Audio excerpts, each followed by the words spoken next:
Allez, c'est reparti sur la route après 2 semaines ici à Ho Chi Minh. J'ai vraiment bien aimé cette ville, je reviendrai. Je sais, je dis ça à chaque fois, mais vraiment là, Ho Chi Minh, c'est une ville où je pourrais habiter carrément. Je l'habiterai même probablement ici un jour. Entre Bangkok et ici, je pense que mon cœur balancera à l'occasion quand je voudrais me poser. Mais alors là, tu vois, c'est génial parce que comme je suis resté 2 semaines ici, bah, j'ai cette excitation, j'ai tu vois, ce truc, j'ai l'impression que c'est un nouveau départ en fait dans mon voyage. C'est ça qui est bien quand tu te poses et quand tu alternes comme ça, c'est que tu as plusieurs voyages dans le voyage en fait. Donc là, je t'emmène avec moi, on se dirige vers la gare routière centrale de Ho Chi Minh pour prendre un bus direction Cai Bay dans le nord du delta du Mekong.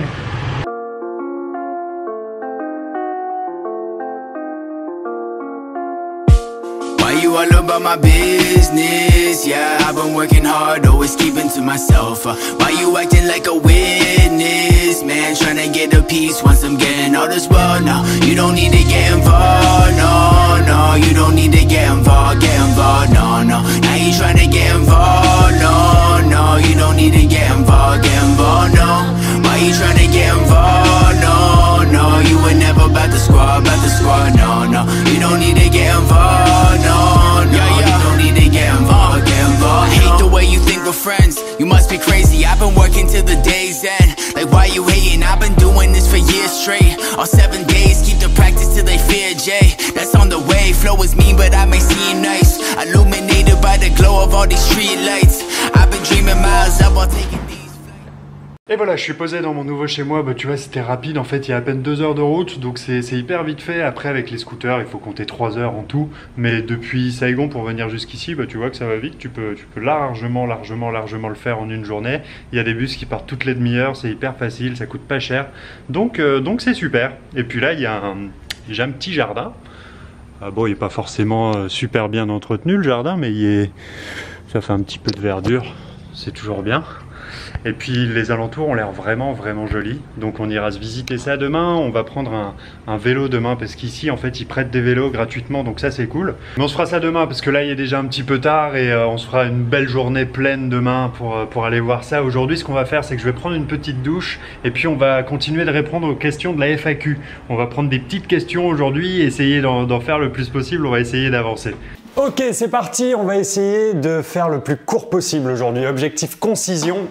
Alors si t'as pas suivi sur la dernière FAQ, je sais pas si t'avais vu ou pas, en fait j'ai mis toute la partie audio, la partie parlée, où je parle comme ça face caméra, je la mets en podcast également. Comme ça, si t'as envie simplement de m'écouter en faisant, je sais pas, en faisant la vaisselle, en marchant, en faisant ce que t'as à faire, et bah c'est possible, tu peux aller sur SoundCloud, sur Apple Podcast, t'as toute la partie audio qui est disponible. Voilà, donc je ferai la même chose pour cette vidéo-là. Et puis on va commencer avec une première question de la chaîne Allons voir le monde, qui me demande que penses-tu des backpackers. Les backpackers, j'en avais déjà parlé dans une précédente vidéo. Tu sais, c'est non pas les backpackers, tu sais, il y avait confusion un petit peu, mais c'est les backpackers, c'est les touristes occidentaux en fait qui font la Manche en Asie du Sud-Est notamment, mais je pense que c'est pas que en Asie du Sud-Est, qui font la Manche en fait simplement pour voyager. Il y en a apparemment, donc moi j'en ai jamais vu personnellement, mais apparemment il y en a qui font ça et bah, moi j'avais donné mon avis là-dessus. Bon, ça vaut ce que ça vaut, tu vois, mais moi je trouve ça juste, je trouve ça assez déplorable en fait. Après j'imagine que c'est souvent, ça doit être des petits jeunes, tu sais, qui se pensent un petit peu dans une mouvance anti-système et qui croient qu'ils vont révolutionner le monde en faisant la Manche, tu vois, ça leur passera en fait. Moi j'ai tendance à penser ça, que ça leur passera, voilà, ça doit pas être bien sérieux tout ça, mais le problème, si tu veux, pour moi, c'est plus qu'il y ait des gens qui leur donnent de l'argent. Enfin, s'ils continuent de le faire, c'est que ils doivent gagner de l'argent d'une manière ou d'une autre. Donc c'est plus ça le souci, c'est que les gens font pas attention, tu sais, à où est-ce qu'ils donnent leur argent. Et ça, c'est problématique, quoi. C'est toujours ça, on se rend pas compte que finalement, avec notre consommation, c'est un moyen de voter en quelque sorte, de donner notre avis sur certaines questions. Et bah, c'est pareil pour tout, tu sais. Enfin, je veux dire, il y aurait plus de McDonald's si personne ne leur donnait d'argent, il y aurait plus de Monsanto si on leur donnait pas d'argent. Enfin, tu vois, je vais pas rentrer dans ce genre de débat, mais voilà, je pense que c'est un peu pareil pour les backpackers. Moi, je trouve ça assez déplorable dans le sens où il y a tellement de choses à faire, mais tellement de choses à faire pour travailler en voyageant, mais que ce soit travailler sur place dans les pays où tu te rends. Il y a tellement de solutions. Tu peux même soit faire du volontariat, mais soit vraiment travailler pour un salaire. Il y a tellement de moyens de travailler en voyageant, ou bien de travailler à distance sur ordinateur. Il y a tellement de trucs à faire. Je veux dire, moi avant je m'en rendais pas compte, mais aujourd'hui que je m'intéresse plus à la question, je m'en rends compte. Il y a tellement de choses à faire, de business à créer, de trucs à lancer, franchement, des manières de gagner de l'argent, il y en a. Pour faire la manche aujourd'hui et pour voyager, il faut vraiment pas être quelqu'un de très inventif, créatif et voilà. Mais encore une fois, je pense que ça leur passera. Ça doit pas être des gens sérieux qui font ça. Tu sais, ça doit être des petits jeunes en crise d'adolescence, quoi. C'est mon avis sur la question. Voilà. Ensuite, une question de Guillaume T Journey Lifestyle. Ton sac à dos, alors, est-ce qu'il y a de l'évolution? Je vais être très bref sur cette question, Guillaume. Non, il n'y a pas d'évolution du tout, à part que je m'allège petit à petit. Je supprime des trucs petit à petit, en fait, parce que je me rends compte que, vraiment, quand tu voyages longtemps comme ça, mais plus t'es léger, mieux c'est, quoi. Donc depuis la vidéo que j'avais faite sur mon sac à dos, en fait, je pense que j'ai juste supprimé des trucs, mais il n'y a pas d'évolution notable au niveau de l'organisation. C'est toujours la même chose et je garde la même parce que ça me convient très bien. Donc, ça sert à rien de changer une équipe qui gagne, quoi. Du coup, si jamais tu n'avais pas vu cette fameuse vidéo en question, j'en ai déjà souvent parlé, mais si tu l'avais pas vue, tu as la vidéo qui sera affichée juste là, quelque part au-dessus. Si tu me regardes en vidéo, et puis tu verras toute l'organisation de mon sac à dos, c'est toujours plus ou moins la même chose. C'est une vidéo qui a été tournée il y a 1 an maintenant, mais c'est toujours pareil aujourd'hui, à quelques éléments près. Ensuite, question de Paris SG Preux, Paris Saint-Germain, première, je sais pas trop. As-tu parmi tes affaires un matériel que tu trouves super utile dont tu pourrais plus te passer? Et t'évoques notamment, c'est vrai, ce dont parlent beaucoup de voyageurs, c'est les t-shirts en laine mérinos. Et c'est vrai que ça c'est très pratique, j'en avais quand je suis parti au Costa Rica, des t-shirts, j'en avais à manches longues à l'époque, en mérinos, c'est hyper pratique effectivement, j'en ai plus aujourd'hui, mais c'est vrai que c'est bien parce que comme tu l'as souligné, tu transpires mais ça s'imprègne pas si tu veux et ça absorbe pas en fait, et du coup tu peux les porter plus longtemps. C'est vrai que c'est léger, non, c'est super pour les voyageurs vraiment. Puis je sais qu'il y a pas mal de marques techniques qui font des super vêtements pour les voyageurs. Moi, je suis pas vraiment un geek du matériel dans ce sens-là. C'est pour ça que je fais très peu de vidéos sur le matériel. Finalement, j'en ai fait une à jamais. Mais comment dire, je me satisfais vraiment. Moi, j'ai les mêmes fringues que j'avais en France et j'ai pas acheté de fringues spéciales dédiées au voyage.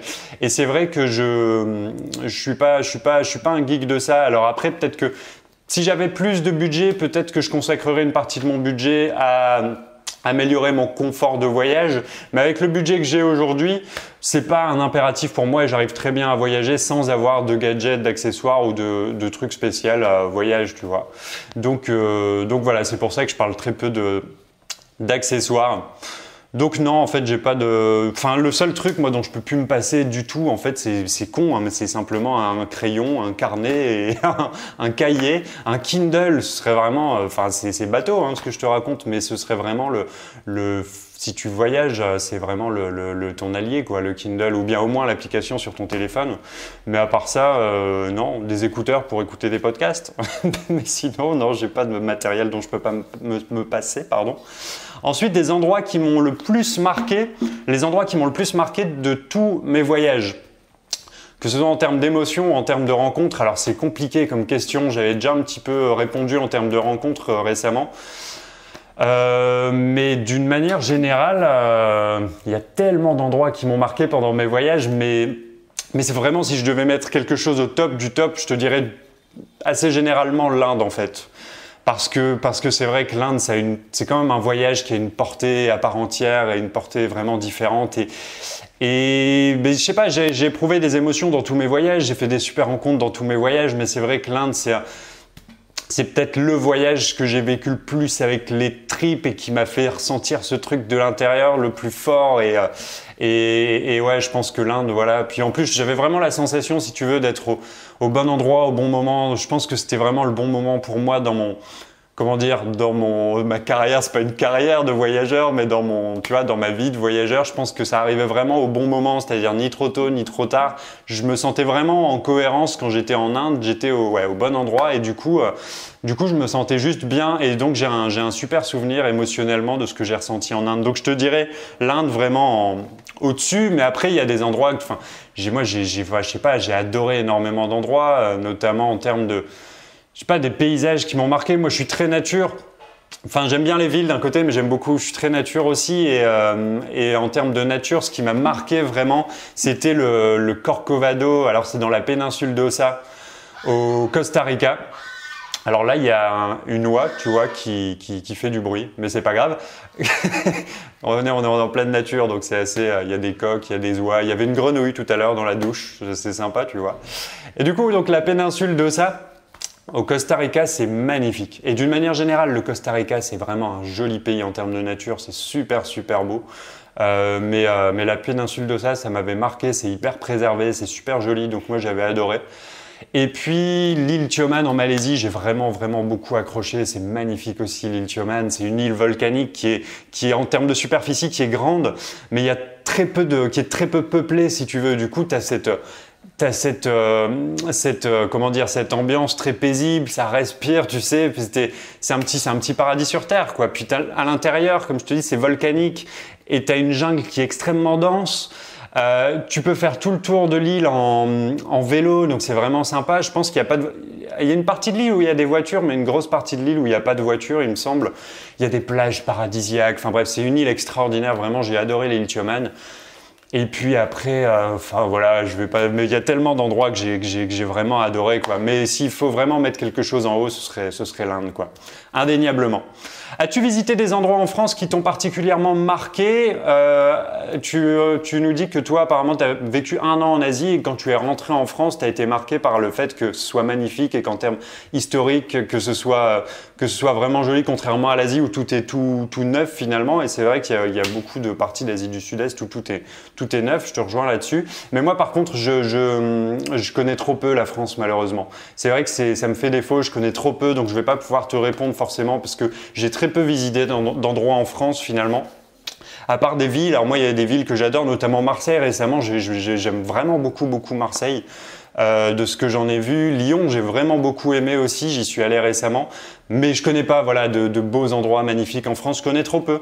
Donc la prochaine fois que je rentrerai en France, je pense que je ferai peut-être un meilleur tour et j'essaierai d'approfondir, d'aller dans des endroits un petit peu différents, voilà. Ensuite, comment ta famille a-t-elle vécu le fait que tu souhaites te lancer dans ton voyage et dans ton projet? Ont-ils été sceptiques ou au contraire t'ont-ils encouragé? Et je dois dire que pour ça, j'ai beaucoup de chance parce que ils m'ont vraiment beaucoup encouragé. Ils me soutiennent toujours aujourd'hui. Je les en remercie énormément s'ils regardent cette vidéo, mais c'est possible parce qu'ils regardent toutes les vidéos. Donc j'ai de la chance pour ça, vraiment d'avoir des proches qui s'intéressent à ce que je fais et qui me soutiennent. Alors au tout début, quand je suis parti, si tu veux, quand je suis parti au tout début, moi j'avais pas même moi je le savais pas que j'allais partir comme ça à durée indéterminée et continuer ce que je fais. À la base, il me semble que je partais pour 1 mois ou 2 mois et je reprenais le boulot après. Et puis ça s'est fait en cours de route petit à petit où je me suis dit ouais, je vais continuer. Du coup, j'ai appelé mon patron pour lui dire que je reviendrai pas et j'ai prévenu ma famille à ce moment-là que j'allais continuer le voyage. Mais ça s'est fait progressivement. J'ai pas dit directement bon, je pars pour durée indéterminée. Je sais pas quand est-ce qu'on se revoit. Je lance mon projet, etc. Ça s'est fait tout doucement. Mais de toute façon, ouais, encore une fois, j'ai vraiment la chance d'avoir des gens qui me soutiennent et je pense que c'est hyper important. Enfin moi, en tout cas, ça me fait du bien de savoir qu'ils sont là et qui sont là derrière moi pour m'apporter leur soutien, quoi. Donc encore une fois, merci à eux. Ensuite, merci pour tes questions, Paris SGPRE. C'était des bonnes questions, c'est cool. Ensuite, une question de bienvenue en Bézonie. As-tu des projets d'écriture, que ce soit en livre écrit ou en e-book? Alors oui, j'ai des projets d'écriture, mais c'est des projets, si tu veux, c'est des projets lointains. Moi, je me suis toujours dit que l'écriture, ça ferait partie de ma vie un jour ou l'autre, parce que j'aime écrire et parce que voilà, c'est un truc que j'ai toujours eu dans un coin de ma tête. Mais ben, j'ai toujours eu des barrières, quoi. Déjà, je me suis jamais senti capable de le faire. Je me suis toujours dit, tu sais, que j'avais rien à raconter, que j'allais pas intéresser les gens. Enfin, syndrome de l'imposteur de ouf, tu vois. Et petit à petit, ce syndrome de l'imposteur-là, j'arrive à m'en séparer petit à petit. Je me sens de plus en plus crédible et je pense que je pourrais amener de la valeur dans un bouquin. Et mon problème, en fait, c'est de plus en plus un problème de temps aujourd'hui, dans le sens où je fais des progrès jour après jour en termes d'organisation, productivité, mais c'est vraiment pas mon fort. Donc je travaille beaucoup là-dessus, et c'est notamment un truc qui est génial avec cette vidéo tous les jours, c'est ça me force à me mettre des règles, à essayer d'être plus organisé et de gagner en productivité. Et du coup, je pense que à terme, ouais, écrire, c'est sûr que je le ferai. Alors il y a des fois où je me dis, regarde, finalement écrire un bouquin, ça te demande juste d'écrire 1 page par jour, tu le fais pendant 1 an ou 2 ans et tu as un bouquin. Et puis il y a des fois où ça me semble énorme, un truc inaccessible. Donc, mais je pense qu'il y a un jour où j'aurai un déclic et je commencerai à le faire. Le truc, c'est que j'ai pas envie de me lancer dans l'écriture d'un bouquin juste pour écrire un bouquin, tu sais. C'est Olivier Roland qui en parlait sur sa chaîne récemment, mais moi j'en avais déjà parlé aussi. C'est le fait que aujourd'hui tu peux t'auto-proclamer auteur très facilement. Et il y a plein de gens finalement qui écrivent un bouquin un petit peu à l'arrache simplement pour pouvoir marquer auteur à côté de leur nom parce que c'est un côté prestigieux et que ça fait vendre, tu vois. Et moi, j'ai pas envie d'écrire un bouquin à l'arrache pour pouvoir marquer auteur à côté de Jean-Loup sur ma chaîne YouTube. Je m'en fous. Si j'écris un bouquin, le jour où je me lancerai dans l'écriture, ce sera pour le faire bien et ce sera pour y mettre mes tripes, quoi. Voilà. Mais donc oui, ça fera partie des années à venir, je pense. En tout cas, ça fera partie de ma vie, c'est certain. Ensuite, question de Mélissa. Si tu pouvais retourner en arrière lors de ton premier voyage seul et que tu devais te donner un conseil, lequel ce serait? Donc mon premier voyage seul, on va dire que c'était le Costa Rica et un conseil que je me donnerais, déjà dépense moins d'argent. C'est con comme conseil, mais j'ai dépensé une fortune au Costa Rica, mais ça coûte cher comme pays le Costa Rica. Déjà, mais à l'époque, j'avais pas le même rapport à l'argent et je me rendais pas compte. Enfin, déjà, j'avais plus d'argent à l'époque, donc c'est vrai que j'avais tendance à flamber. Et au Costa Rica, j'ai dépensé quand même une petite fortune, quoi. Si tu compares avec ce que je dépense aujourd'hui, c'est un truc de fou. Donc, dépense moins d'argent, tu pourras voyager plus longtemps. Et puis, peut-être que ce que je me dirais aussi, c'est de plus m'ouvrir aux locaux et à la culture locale. Si tu veux, moi, mon voyage au Costa Rica, en fait, je me rends compte après coup, mais j'ai passé tout mon temps avec d'autres voyageurs et très peu de temps avec des locaux, même quasiment, j'étais jamais quasiment avec des locaux. Et je pense que c'est l'erreur que font beaucoup de gens pendant leur premier voyage, c'est ça, c'est que les voyageurs, souvent, enfin une partie des voyageurs, la majorité ont tendance à rester entre eux, tu sais, à rester entre voyageurs et à faire des trucs de voyageurs. Et du coup, toi, quand c'est ton premier voyage, instinctivement, qu'est-ce que tu fais naturellement? C'est normal, c'est que tu regardes ce que fait la majorité de tes semblables, entre guillemets. Enfin, c'est très sectaire ce que je dis, mais la majorité des Occidentaux qui voyagent, tu regardes ce qu'ils font et tu vois qu'ils restent tous entre voyageurs et qu'ils font des trucs de voyageurs. Donc toi, tu te dis que ça doit être la manière de choix de voyager en fait. Et tu te mets à voyager de cette façon-là. Et du coup, moi, au Costa Rica, j'ai passé vraiment tout mon temps uniquement dans des trucs de voyageurs et j'ai eu une expérience une expérience locale très très faible, voire inexistante en fait. Et du coup, si je devais changer quelque chose, ce serait vraiment ça. J'aimerais bien retourner au Costa Rica avec mon approche du voyage que j'ai aujourd'hui. Pareil, j'aimerais bien retourner aux Philippines avec l'approche du voyage que j'ai aujourd'hui, parce que j'ai pas su apprécier les Philippines à sa juste valeur. J'ai pas su trouver la beauté. Là, c'est ça le problème, c'est qu'au début, c'est pareil, mais j'en ai déjà souvent parlé, mais tu cherches la beauté que dans les belles choses, que dans les beaux paysages, que dans les beaux endroits, etc. Alors que finalement, c'est beaucoup plus profond que ça. Mais au début, j'avais pas cette approche-là, donc j'aimerais bien retourner avec ma vision d'aujourd'hui, quoi, à l'occasion. Mais voilà, c'est les conseils que je me donnerais. Alors ensuite, crois-tu qu'une année sabbatique en plein milieu de mes études semble propice pour la suite de ma carrière? Clairement, très clairement. Comment dire? Ah non, mais c'est un peu à double tranchant en fait. Mais moi, j'ai envie de te dire que ça dépend.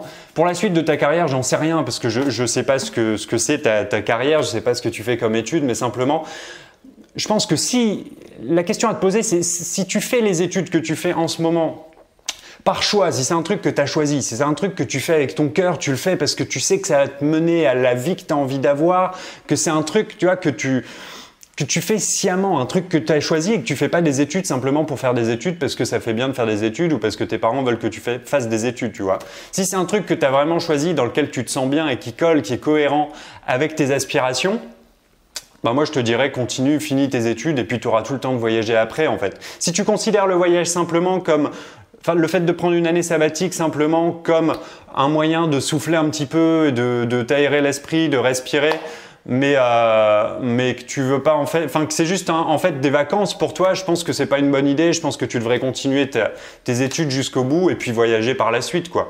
Mais en revanche, si tu t'interroges un petit peu sur tes aspirations, si t'es pas forcément sûr des études que tu fais aujourd'hui, si tu sais, c'est un petit peu le problème en fait du système éducatif, à mon sens, c'est que finalement on doit faire des choix de vie hyper importants à un moment de notre vie où on n'a rien vu d'autre que le bout de notre nez, quoi. Enfin, à un moment de notre vie où on n'a rien vu d'autre que notre petit microcosme, l'école, la famille. Et si on a eu un petit peu de chance, on a fait un échange avec un étudiant européen ou un truc comme ça.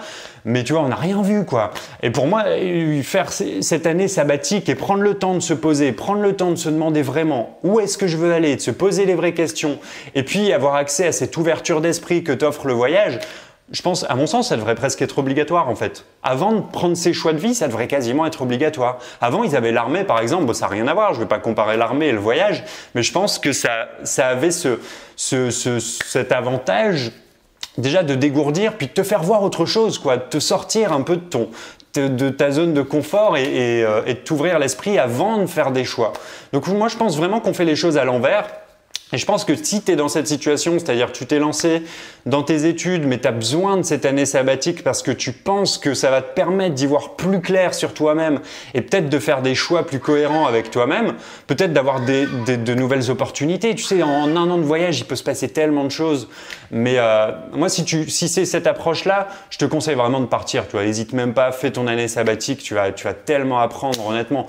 Une année sabbatique de voyage, ça équivaut pour moi à des années d'études, quoi. Après, moi, je suis pas forcément pro-études. Enfin, c'est pas que je sois pro ou contre. Je fais pas de school bashing, mais moi, j'ai pas fait d'études et je pense que je m'en tirerais très bien comme ça. Après, chacun sa vision du truc, quoi. Mais en tout cas, hésite pas si t'es dans cette situation que j'ai citée, vraiment, lance-toi, quoi. Lance-toi, ça va t'apporter énormément. Ensuite, qu'est-ce qui te motive chaque matin en te levant? Et ça, c'est une bonne question. Et je suis extrêmement content aujourd'hui parce que j'ai enfin trouvé quelque chose, voilà, qui fait que tous les matins, je me réveille avant 7 heures, tu vois, je me réveille tôt sans réveil le matin et je suis motivé, j'ai envie de me lever, j'ai envie de sortir de mon lit, j'ai envie de croquer ma journée, quoi.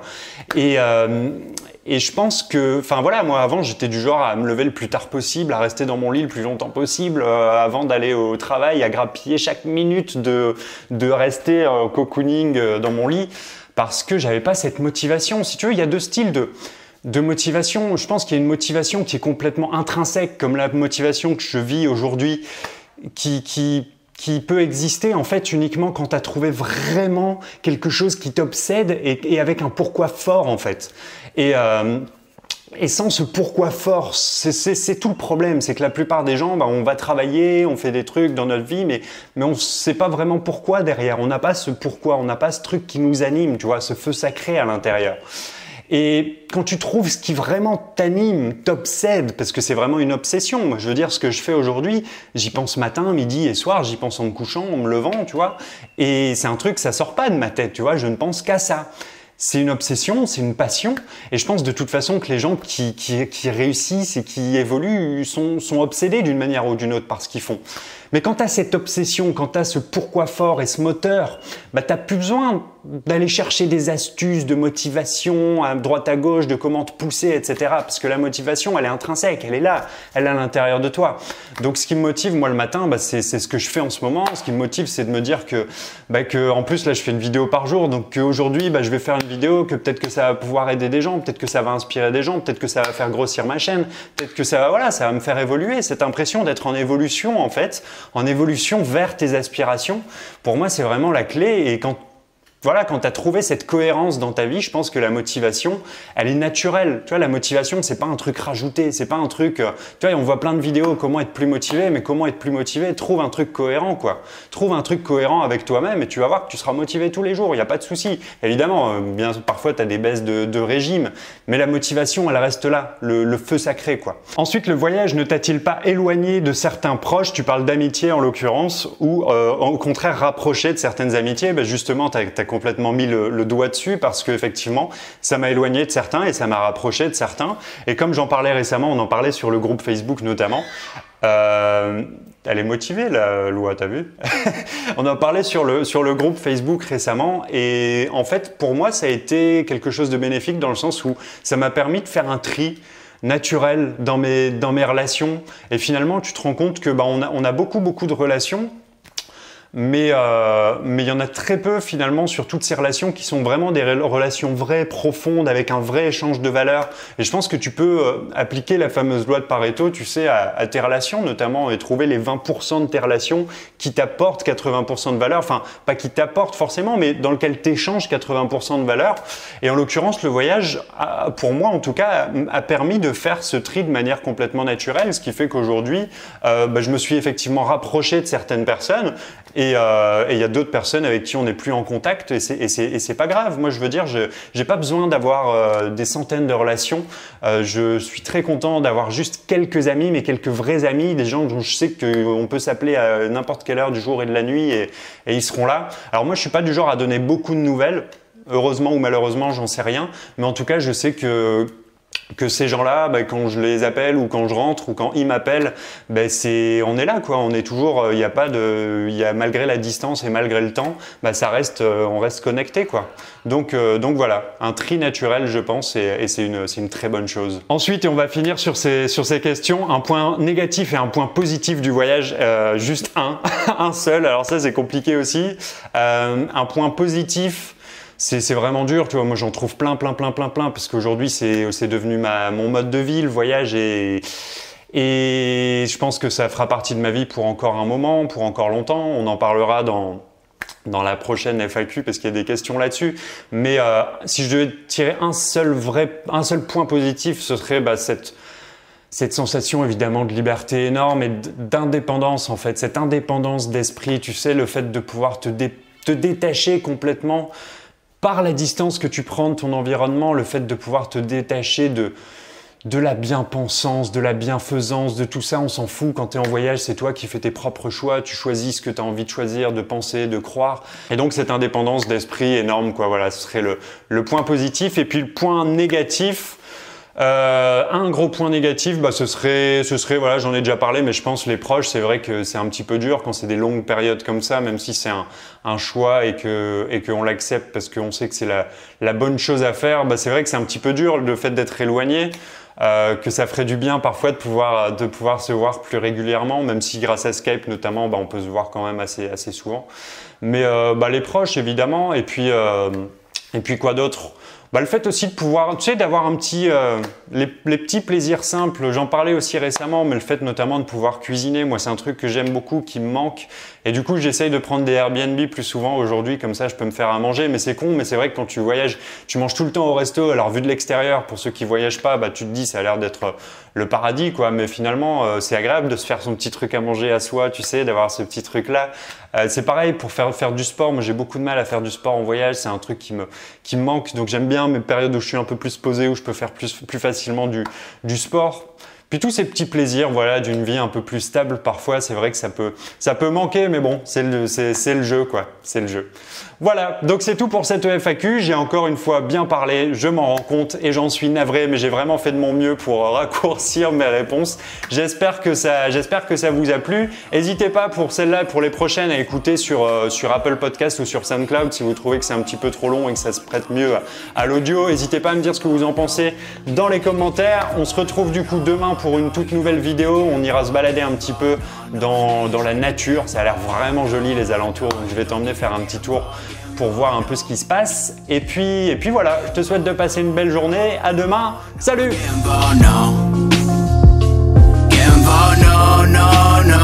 No,